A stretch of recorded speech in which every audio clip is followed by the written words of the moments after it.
A man who builds his life on his plans will watch it crumble. Only when he lets go does he discover what truly stands, what truly matters, what life is actually about. I'm sure you've come to realize that your plan isn't working all that well. Just like the tides of the ocean, you're going to feel a lot of resistance when you're going against it, because you're constantly fighting the waves. But if you just stop and you just stay still, be still, you'll just flow with it. You'll be at rest. No more control, but give control. As God's creation, you and me, it's better to let God, the creator, to guide the creation rather than the creation guiding the creation. Because we were made to worship, made to follow, to have something more than us. Because your way will get tiring, stressful, you'll get angry, you'll have depression, anxiety when you go around you weren't meant to take. Because this life, you're not meant to go move on your own, but side by side with God. And life's gonna tell you, yo, you're going the wrong way. And that's where you'll get the burnout. Just, I can't do this anymore.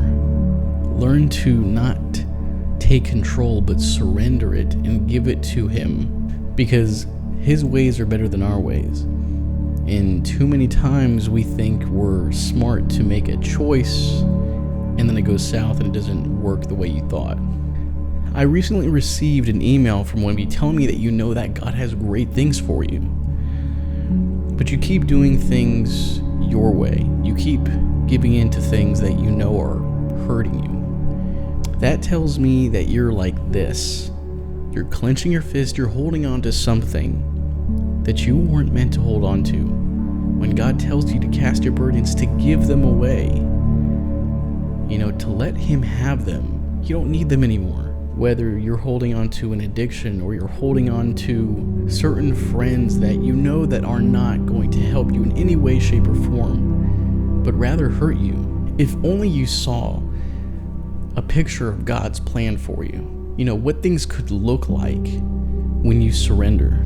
I guarantee you that if you saw that with your eyes, you would run straight to that. You would go straight after that picture and try to make that possible, to make that a reality. Now, faith is the substance of things hoped for, the evidence of things not seen. Hebrews 11:1. So it's even when it's not tangibly right now, right there. You can't see it, but you can still believe it. Because that's what faith is all about. The potential you have for your life is insane. It's in the palm of His hand, and all you got to do is just accept it. Once you accept it, you'll see it to be something within yourself. Like for me, and for an example, doing this right now, talking, I'm an introvert. I'm shy when I, talk, and so it's very unlike me. But when God told me that this is my plan, this is His will for me, it immediately became something I wanted to do.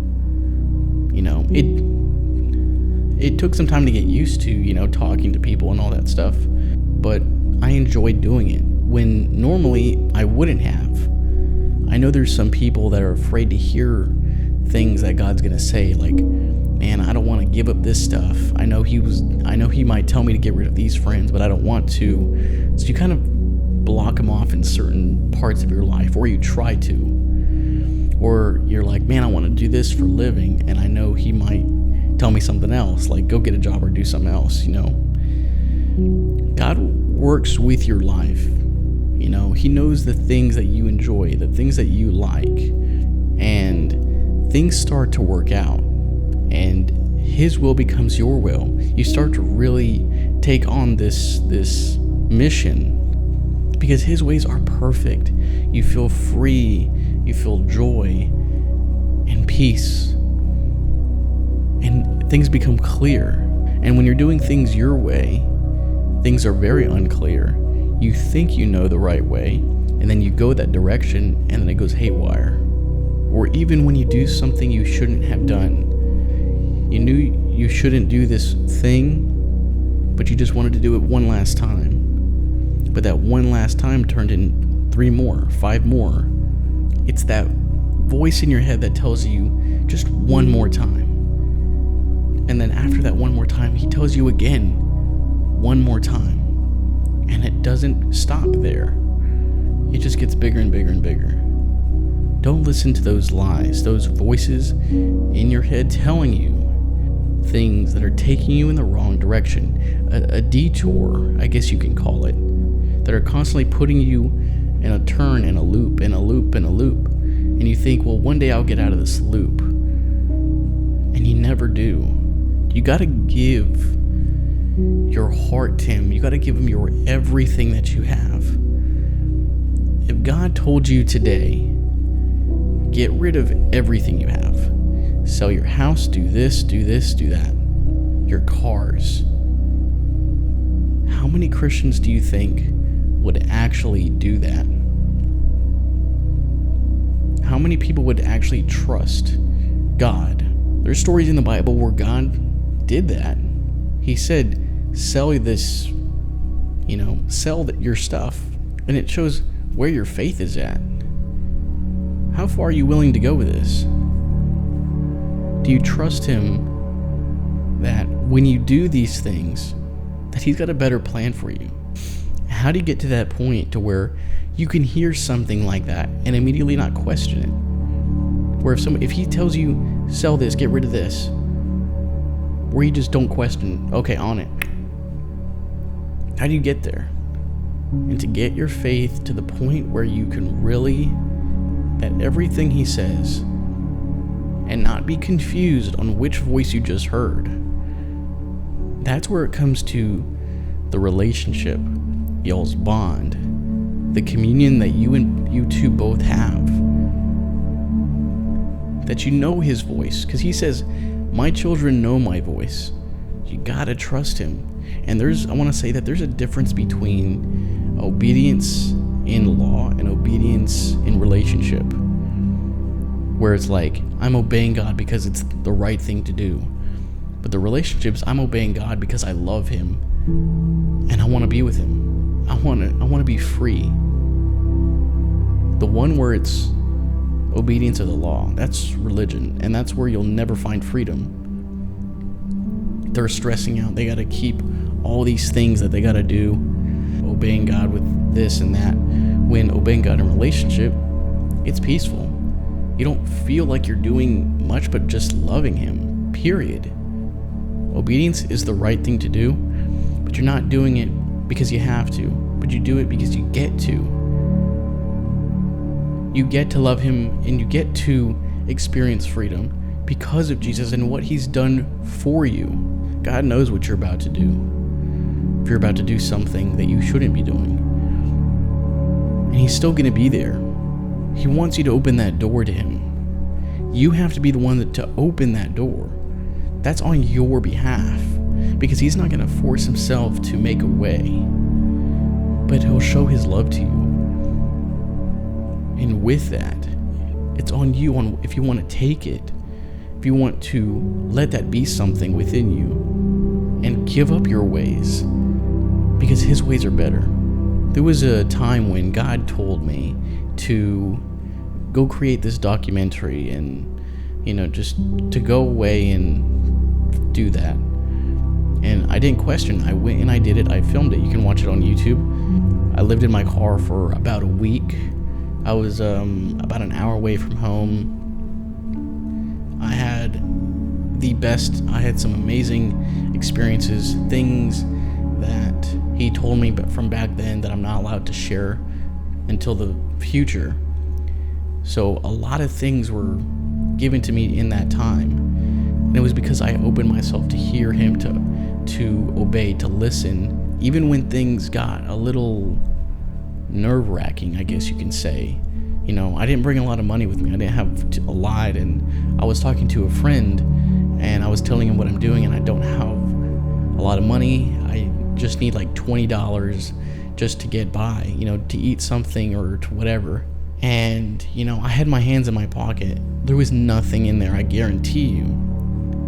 And as I'm talking, I put my hands in my pocket again, and I feel something. There's a $20 bill.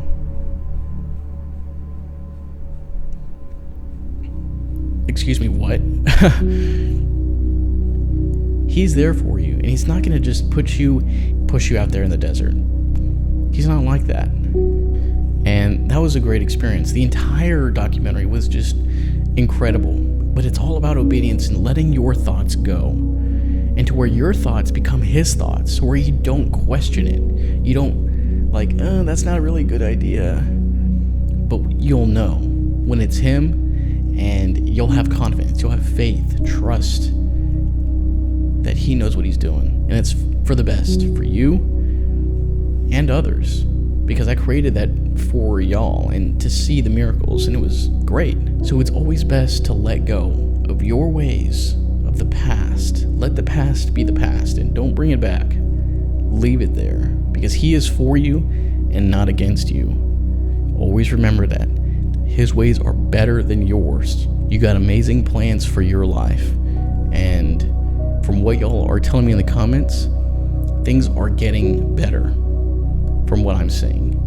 And of course, there are definitely comments that I've read that you got some things that are not going the best, whether that's family or things that you're dealing with, addictions or mental health or whatever it is. But the beautiful thing is, when you email me or comment it, you're asking questions. And the beautiful thing about questions is you're wanting to know the answers to get out of it.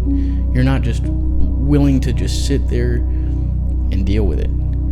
But you're asking for help, and asking for help is not a weak thing, but it's a strength, because you're wanting to get out of there. You're wanting to be better.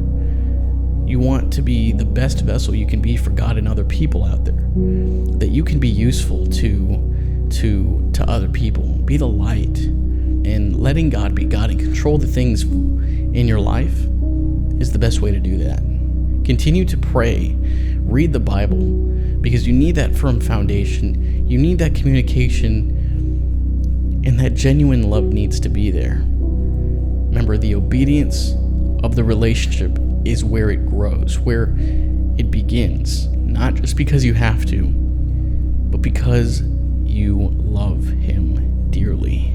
If this video did help you, be sure to like it, because it lets me know that it helps you in your walk with Christ. And be sure to subscribe so that you stay tuned for more videos just like this one. Once again, I'm grateful for all y'all's emails and comments of y'all being open and just sharing y'all's testimony, things that y'all are dealing with, and letting this community be something genuine. And it's very sincere.